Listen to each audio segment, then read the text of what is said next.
You're sitting across from him right now, aren't you? Maybe not physically. Maybe you're just thinking about him. And in your head, you're running through the evidence again. The thing he said, the way he didn't say something, the pattern you've noticed. You're certain you understand what's happening. You're certain you understand him. You're almost certainly wrong, but not in the way you think. There's a psychological principle called the new fundamental attribution error. And it's been quietly dismantling relationships for decades without either person noticing. Here's how it works.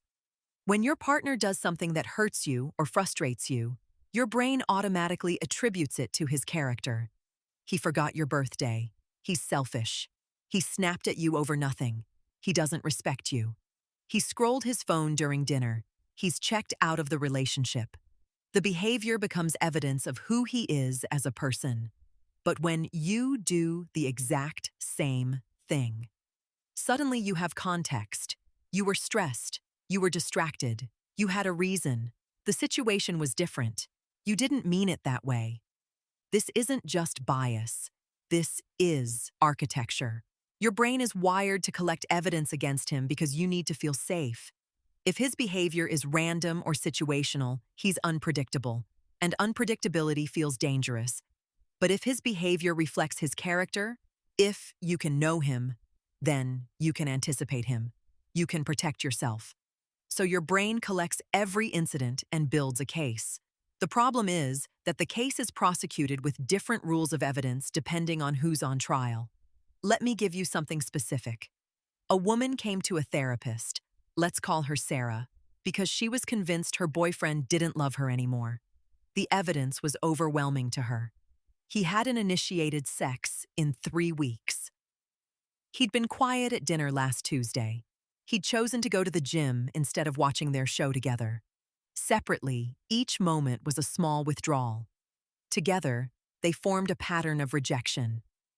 But here's what the therapist asked. What else was happening in his life during those 3 weeks? Sarah's answer caught her off guard. He was being interviewed for that promotion at work, the one he's been stressed about for months.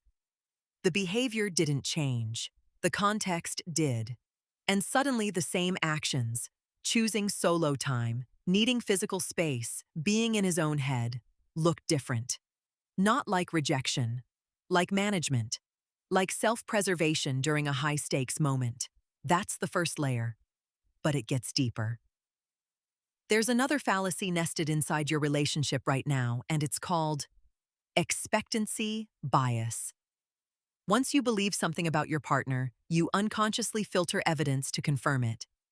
You stop seeing contradictions. Or worse, you see them and interpret them as exceptions, as performances, as him trying to prove you wrong because deep down, you're right. This is how you can love someone and simultaneously believe the worst about him. Both things are neurologically consistent. You're not crazy. You're just human. Here's where it becomes actually dangerous. You start communicating based on the narrative you've built, not the man in front of you. You'll say something like, "You always do this." And he'll hear attack, not cry for help.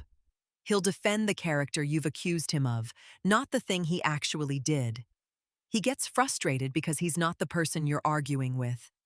But you can't hear that distinction because your brain has already filed him under this type of guy. And then, this is the part that rewires entire relationships. He starts becoming the person you're accusing him of being. Not because he is that person, but because your expectations create a self-fulfilling prophecy.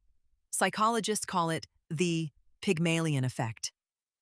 You treat him like he's selfish, so he withdraws. You treat him like he's checking out, so he checks out. You treat him like he's going to leave, so eventually the relational pressure becomes unbearable, and he does. You didn't predict the future. You constructed it. The deepest part, the thing that makes this trap almost impossible to escape, is that you have legitimate reasons to believe what you believe. This isn't about gaslighting or manipulation. You're not being irrational.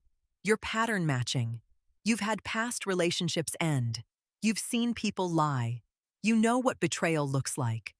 So when you see a similar shape, a withdrawn partner, a distracted glance, your threat detection system lights up. It's trying to protect you. But protection and love require different operating systems. One requires suspicion. One requires trust. And you're trying to run both simultaneously, which means you're constantly in a state of low-level surveillance. You're monitoring for threats while trying to be intimate. That's not sustainable.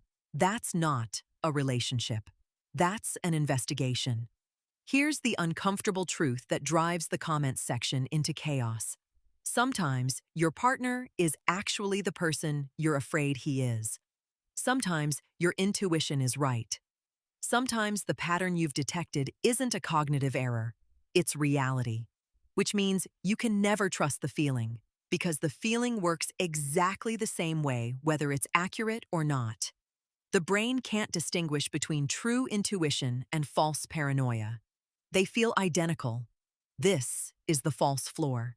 This is where most people stop, thinking they've found the answer. Trust your gut. If you feel it, it's true.